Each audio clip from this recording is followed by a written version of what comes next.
Have you ever felt like your prayers disappear into silence, like the sky itself has gone mute, and you, invisible, are left begging for an answer? Now, imagine this.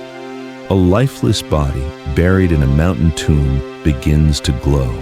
Its skin remains supple, its blood still flows, and thousands of people from all religions begin to report healings, visions, and impossible dreams.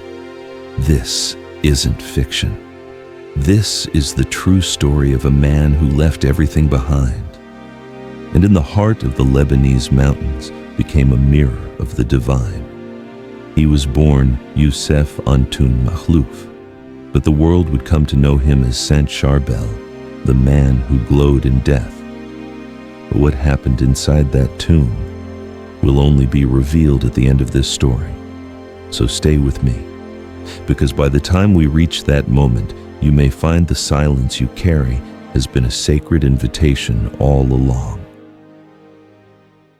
Year 1828, place Beka Kafra, Lebanon. Snow-covered peaks stood like sleeping giants, keeping watch over the valleys below. The wind whispered through cedar trees as if carrying secrets between heaven and earth. In a stone-built village high in the mountains, a boy named Youssef Antoun Makhlouf knelt beside a flickering oil lamp. He wasn't chasing games or fame, he was chasing silence. As a shepherd, he spent long hours alone in nature. But this solitude was not empty. To him, every sunrise was a sermon, every bird song a prayer, and every gust of wind the whisper of God. His father died when he was just 3 years old, but even in grief, the boy didn't crumble. He grew deeper in faith.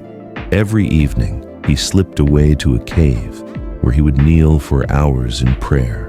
Neighbors thought it odd, but for him, silence wasn't loneliness, it was the sound of eternity.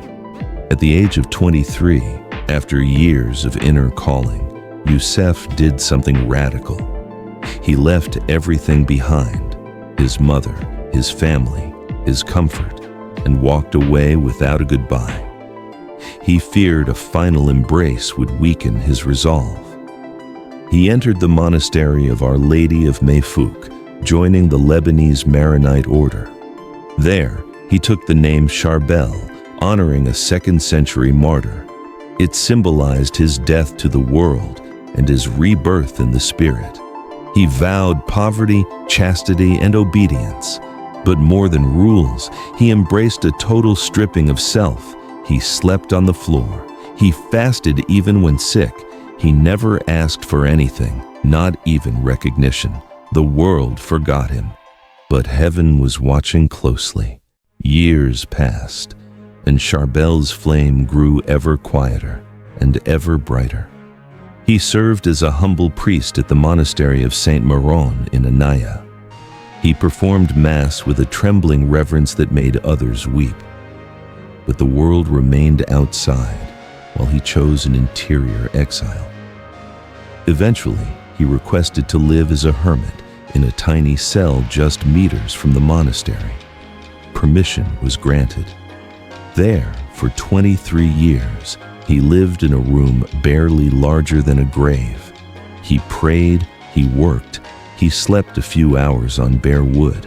His meals were bread, vegetables, and water. No complaints, no comforts, no conversations, except with God. During Mass, he would weep as if standing directly at Calvary. Witnesses said his eyes often shimmered as though seeing something invisible. But on December 16, 1898, everything changed. He was celebrating the divine liturgy. As he reached the words, "Father of truth, behold your Son, the sacrifice pleasing to you," he froze. His hands trembled. His face turned pale. He collapsed, struck with paralysis. Monks rushed to carry him to his cell. For 8 days, he lay there, still and silent, lips gently moving in prayer. Then, on Christmas Eve, under the faint glow of lanterns, as the world prepared to celebrate the birth of Christ, Charbel passed into eternal life. But this wasn't the end, not even close. Soon after his burial behind the monastery, strange events began. A bright light began to glow from his tomb, so intense that villagers could see it from the valley below. It wasn't fire, it wasn't oil, it was otherworldly. Monks opened the grave and found his body intact, soft skin, warm limbs, a sweet, mysterious scent. Not only that, blood flowed from his corpse as if he were alive. This continued for decades. In 1950, his body was exhumed again, still incorrupt, still bleeding. No embalming, no preservation. Doctors, scientists, priests, skeptics, all came, all left speechless.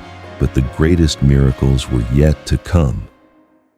In 1993, a Lebanese woman named Nohad El-Shami, age 55, suffered a severe stroke. Her left side became completely paralyzed. Doctors gave no hope. That night, she prayed to Saint Charbel. She pleaded not for healing, but for courage to endure.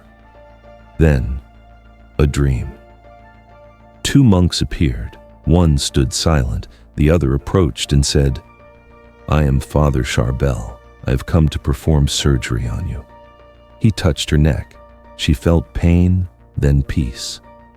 When she awoke, her family screamed, not in fear, but in awe. She could walk, she could raise her arm. Her speech returned, and on her neck, 2 wounds bleeding in the exact place a surgical cut would be. She had never left her bed. This miracle became a national event. Even newspapers wrote about it, and from that day on, the 22nd of every month is a day of prayer and pilgrimage at his tomb. But Nohad's story is just one of over 33,000 documented miracles. Blind eyes opened, tumors vanished, infertile couples conceived, addictions broken, souls healed. And these aren't limited to Christians, Muslims, Druze, Jews, even atheists. Saint Charbel doesn't ask for a religion. He answers the language of broken hearts.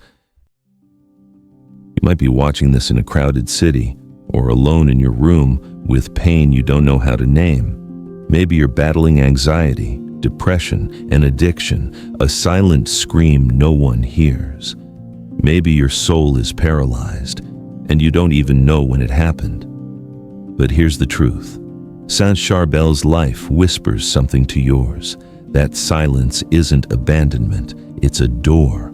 That hiddenness is not rejection, it's invitation to slow down, to surrender, to listen again. His tomb glowed because his soul burned, and the same fire waits for you. What if the healing you need is not about escaping pain, but about finding God inside it?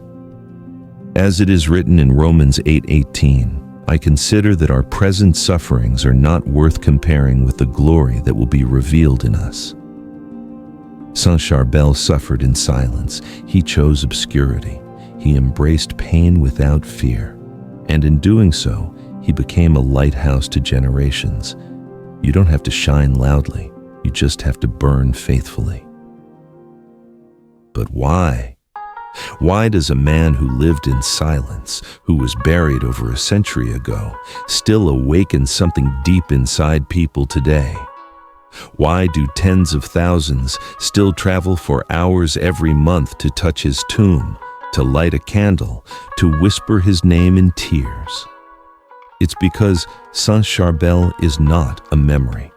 He is a portal, a door between two worlds, between heaven and the heart crying quietly in your chest.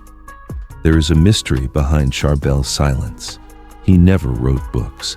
He never preached to crowds. He didn't start a movement. He didn't seek attention.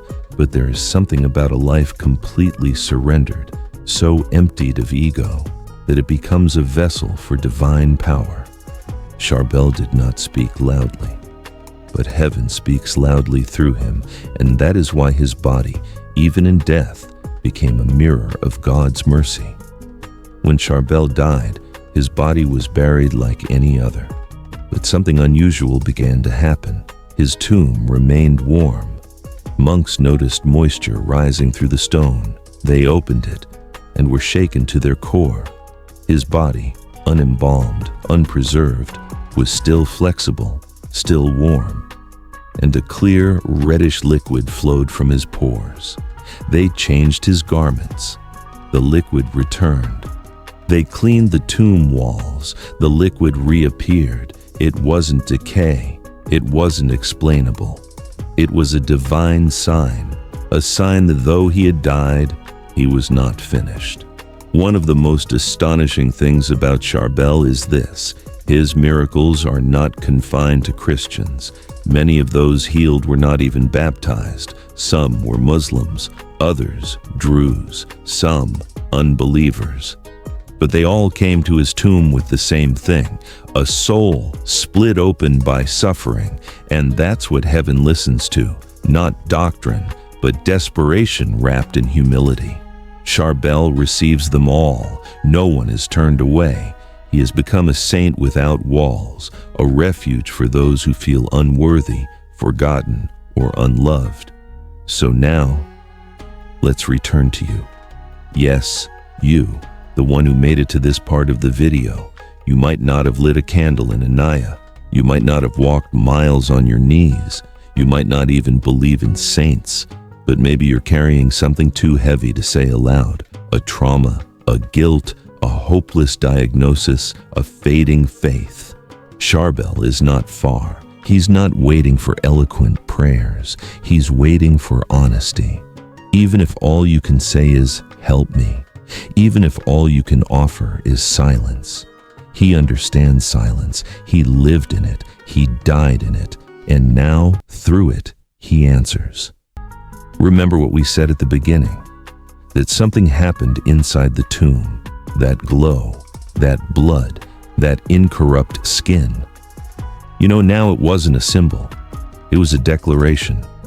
That death does not silence the voice of a soul surrendered to God. And your story, your darkness, might be closer to light than you think.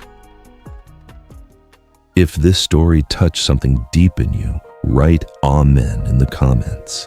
Share this video with someone who needs healing, not just of the body, but of the soul.